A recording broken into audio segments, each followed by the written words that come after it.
capítulo ele fala sobre por que computação paralela, né? Qual é a ideia por trás desse curso, por que a gente precisa aprender a programar em paralelo. Tá? Então, o curso tem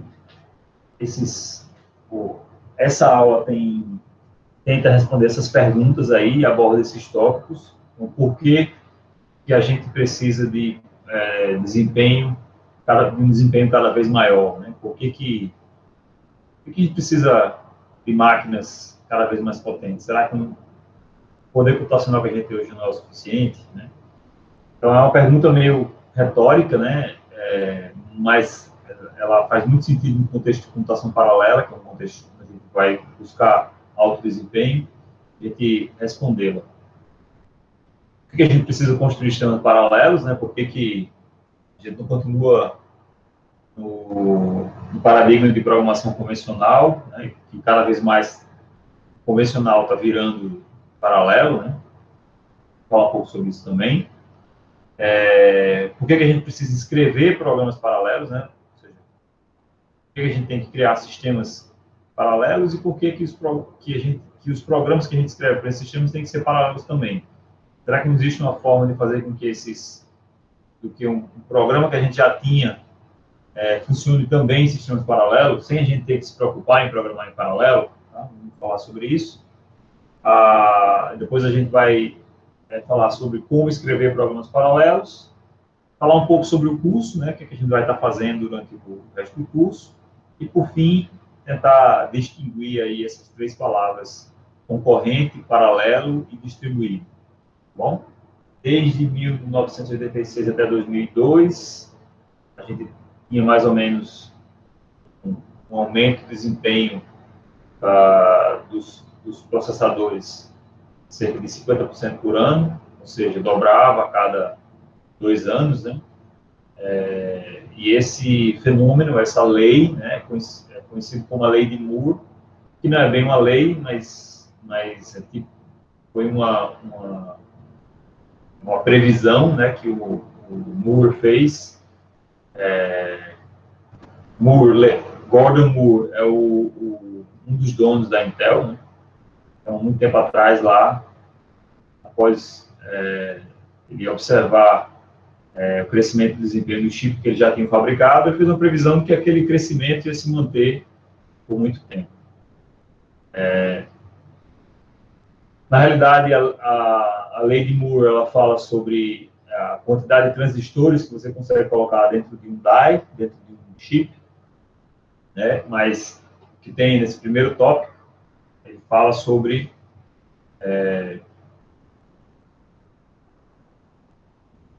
o desempenho que se obtém de chips, né? De um chip de uma geração para outra. Então, por muito tempo, a lei de Moore se confundiu com o aumento do desempenho, que alguns chamam também da Dennard Scaling, né? A lei de Dennard. Tá? Em 2002, meados do ano 2000, né, a indústria de processadores começou a observar uma queda, né, no desempenho desses processadores, né? As novas gerações de processadores não conseguiam manter essa escala aí, e aí ele mostrou que caiu para 20%. Fala aí que caiu para 20%, mas hoje certamente está abaixo disso aí, tá? Abaixo de 20%. Se você considerar, por exemplo, o desempenho de um único core, o número de transistores, o desempenho de um único thread, tá?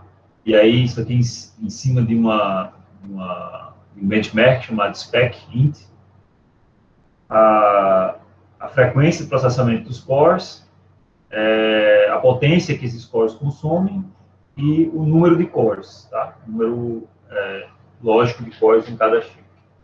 Então, desde lá início dos anos 70, né, a gente tem inicialmente poucos exemplos de processadores, né?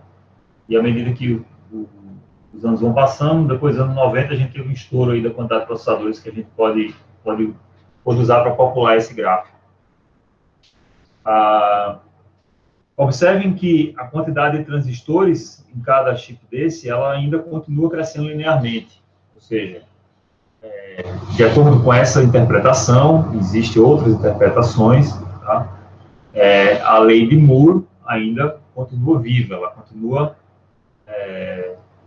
ela permanece, né? Os processadores ainda seguem essa tendência de dobrar a quantidade de transistores a cada 2 anos. Se você olhar para essa segunda curva aqui, que é a curva de desempenho normalizado de uma única thread, você vê que mais ou menos no meio do ano 2000, a taxa de crescimento dessa variável, ela realmente reduziu. Tá? O que aconteceu nesse meado dos anos 2000, em vez de fazer processadores mais rápido, né, eles multiplicaram a quantidade de processadores que tem dentro de um único circuito integrado. Né? Multiplicaram a quantidade de cores, né, a gente pode usar essa nomenclatura, núcleos de um processador. Então, multiplicar a quantidade de núcleos de um processador dentro do mesmo chip. Agora, quais são as consequências disso para nós programadores? Falo nós programadores, mas a gente pode chamar, vocês vão ver que ao longo do curso eu vou chamar nós projetistas de hardware também. Nesse ponto do curso que vocês estão, vocês podem tanto escolher ir para a área de software, né, quanto escolher ir para a área de hardware, ou seja, tanto projetar o hardware, quanto usar esse hardware, programar esse hardware. Ou você pode ficar ali no meio do caminho, né, definindo arquiteturas que sejam específicas para aplicações escolhidas, né, aplicações em alvo, em foco. Então, quais são as consequências dessa mudança de paradigma aí de um único núcleo para vários núcleos dentro de um processador? Então, adicionar mais processadores, mais núcleos, não ajuda muito os programadores, né? Não da forma como a gente está acostumado a programar, como vocês ainda estão acostumados a programar, sequencialmente. Né? Programas sequenciais não vão se beneficiar dessa abordagem. Uma forma de colher os benefícios da era multicore sem ter que programar em paralelo é quando você tem um sistema que precisa executar várias tarefas ao mesmo tempo. E essas tarefas são independentes. Então, assim, o sistema operacional, por exemplo, pode colocar uma tarefa em cada um dos núcleos e aí ele não tem que compartilhar, né, fazer time sharing do processador, né, compartilhar o tempo de uso do processador entre esses programas, e o efeito disso é que cada um desses programas vão rodar mais rápido. Mas o que a gente realmente está interessado é fazer com que um programa rode mais rápido. Né? Um programa que a gente escreva, ele use toda a capacidade da máquina. Qual a necessidade da gente ir além? Né? Será que esse desempenho que a gente já conseguiu por aqui, será que ele já não é suficiente? Por que a gente tem que continuar aumentando essa taxa aqui? Ou por que a gente ia buscar alguma coisa nessa linha aqui, se a gente fosse programar em paralelo? Tentar manter um desempenho paralelo mais próximo dessa linha aqui. Então, vocês vão ver que o que a gente vai fazer nesse curso é tentar fazer com que essa curva aqui, de uma única thread, ou seja, que roda sequencialmente, em paralelo, ela continue escalando de acordo com essa curva de cima, né, com essa tendência de cima. A gente vai ver que, dependendo da aplicação, a gente até consegue, dependendo da aplicação, a gente pode falhar miseravelmente também. Okay? Então, por que a gente precisa fazer com que esses programas tenham um desempenho cada vez maior? Então, o poder computacional aumenta, né, com o